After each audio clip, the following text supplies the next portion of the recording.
Bonjour mon ami. Ah, je sais pourquoi tu as cliqué sur ma vidéo, toi. Tu es curieux, dis donc. Ne te sauve pas. Je t'explique tout sur cet oiseau après. Halloween arrive à grands pas. Donc, pour les 2 week-ends précédents, il y aura un animal qui peut faire peur à certains, et lui, là, il est plutôt inquiétant. Voici le marabout d'Afrique.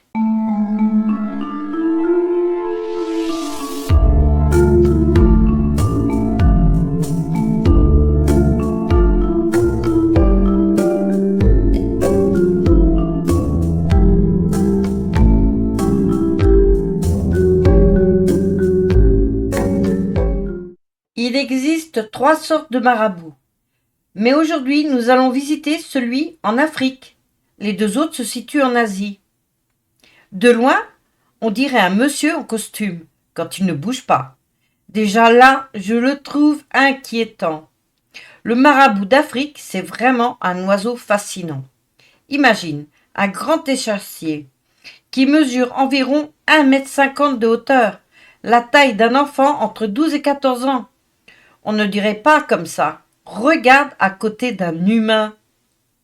L'envergure de ses ailes dépliées est impressionnante, près de 3 mètres, voire 3,20 m, ce qui en fait l'un des plus grands oiseaux en vol. Son plumage est principalement noir et blanc. Avec une tête dénudée, ça lui donne un air un peu particulier. Burke, je ne le trouve pas beau du tout. Leptoptylos crumenifère est le nom scientifique donné à cette espèce. Il fait partie des Ciconiidae. Et oui, la même famille que les cigognes. Il n'est pas très lourd, entre 5 et 9 kilos. Le mâle est légèrement plus grand que la femelle. Devant son cou, il possède une poche gonflable, utilisée pour la communication visuelle, un sac guttural. Elle peut se gonfler et changer de couleur, allant jusqu'au rouge. Pendant la saison des amours, c'est un indicatif pour la sélection des partenaires. Nous, on met de beaux vêtements, lui, il gonfle son sac. Son regard fixe et son allure lente lui donnent un air de vautour, ce qui lui vaut une mauvaise réputation injustifiée. Son bec puissant peut mesurer un peu plus de 30 cm. Il lui sert à déchiqueter sa nourriture. La tache rouge que l'on voit en haut du dos du marabout est une caractéristique de cet oiseau. Cette tache est en réalité une zone de peau nue qui peut changer de couleur en fonction de l'état émotionnel, surtout pendant la saison des amours. Ça fait partie de son comportement de parade nuptiale. Il peut survivre partout, même en milieu hostile. T'as deviné, vu son nom, il vit en Afrique subsaharienne. Il vit principalement dans des zones humides, comme les marais et les rivières, mais on peut aussi le voir dans des zones urbaines, où il s'adapte très bien. En fait, il n'est pas rare de le croiser près des décharges, où il trouve facilement sa nourriture. Sa capacité à s'adapter à différents environnements est vraiment remarquable.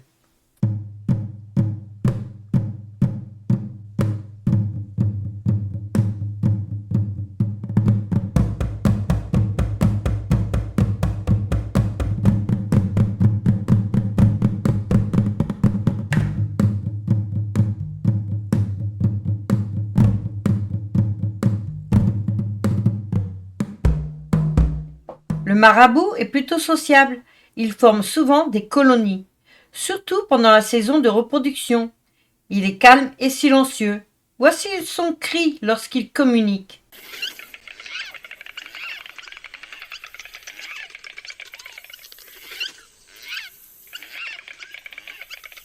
C'est assez impressionnant de les voir en groupe avec leurs grandes ailes déployées, perchés sur des arbres ou des rochers. Enfin, j'ai dit sociable, oui, entre eux, parce qu'ils n'aiment pas être dérangés. Perso, je trouve que sous ces airs d'oiseau imperturbable, il a mauvais caractère. Tu me piques mon repas, vlam, coup de bec. À droite, à gauche, pousse-toi de là. C'est qui ce touriste? Olé, ça n'est pas passé loin.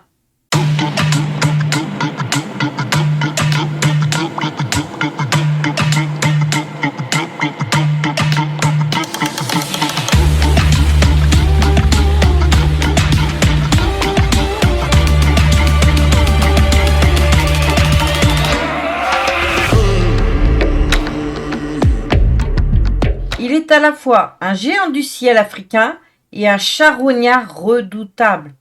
Un charognard mange les cadavres des animaux morts.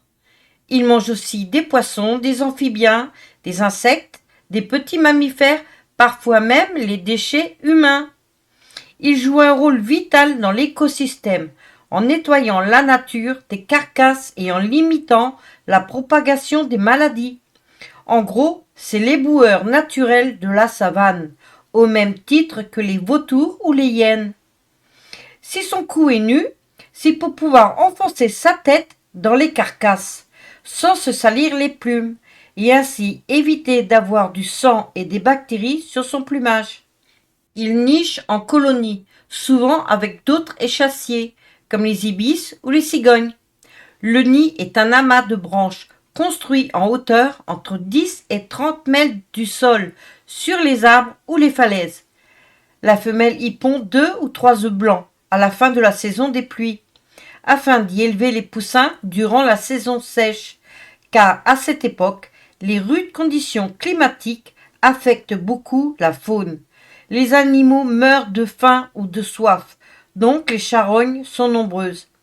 Les points d'eau s'évaporent et les poissons deviennent également des proies faciles à attraper. Les 2 marabouts adultes couvent à tour de rôle pendant 1 mois.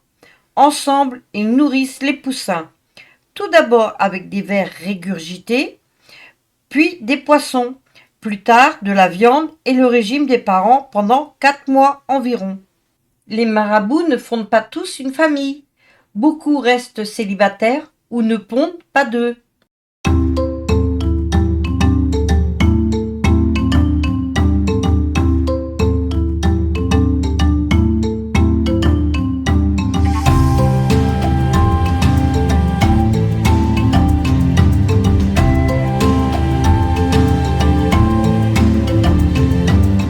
Le marabout n'est pas en danger, mais vulnérable à la destruction des zones humides, l'empoisonnement par des déchets toxiques, les interactions humaines excessives telles que le braconnage et la pollution sont préoccupantes. Dans la nature, il peut vivre 25 ans, s'il ne rencontre pas ses prédateurs. En tant qu'adulte, il a peu de prédateurs naturels, en raison de sa grande taille. Cependant, les œufs, les poussins et les jeunes sont bien plus vulnérables. Le singe peut grimper aux arbres et voler les œufs ou les poussins. Les rapaces, comme l'aigle martial, peuvent attaquer les jeunes oiseaux. Les serpents arboricoles, les chats sauvages et les genettes, dans certaines régions, peuvent attaquer les œufs et les poussins. Ils n'ont vraiment pas peur vu la taille des parents. Dans certaines zones, les œufs ou les jeunes sont parfois prélevés par des humains pour la médecine traditionnelle, la nourriture ou par curiosité. Non mais ils n'ont pas de poule chez eux. Les adultes marabouts sont rarement attaqués en raison de leur taille imposante, de leur bec puissant, capable d'infliger de sérieuses blessures, et de leur vigilance. Toutefois, dans des cas exceptionnels, les grands félins comme les lions peuvent attaquer un marabout au sol s'il est blessé, malade ou empêtré dans la vase. Les hyènes ou chiens sauvages s'ils sont affamés et si l'oiseau est affaibli ou incapable de s'envoler. Lorsqu'un marabout se tient près de l'eau pour se nourrir, un crocodile pourrait tenter une attaque surprise. Mais ces cas sont très rares pour l'adulte. Il est surtout menacé durant sa phase juvénile. Une fois adulte, il ne craint quasiment plus rien. Sais-tu qu'il est un oiseau robuste, mais qui dépend de notre respect de la nature? Dans plusieurs cultures africaines, il est vu comme un oiseau mystique, parfois associé à la mort ou à la sagesse. Son nom a donné celui du célèbre marabout africain, sorcier, guérisseur ou sage spirituel. Il suscite de la peur, du respect et de l'admiration. Le marabout d'Afrique, c'est l'élégance d'un géant, l'efficacité d'un nettoyeur et la force tranquille d'un survivant. Il ne brille pas par sa beauté, mais il est essentiel à la vie sauvage. Et toi, tu le connaissais vraiment? Voilà mon ami, c'était le marabout d'Afrique. J'espère que ta curiosité a été comblée. La semaine prochaine, nous verrons un petit mammifère volant bien de chez nous, si j'arrive à trouver des renseignements sur elle. Pas évident. À la semaine prochaine, donc, passe un bon dimanche. Et n'oublie pas que même si l'animal est moche, la nature est précieuse.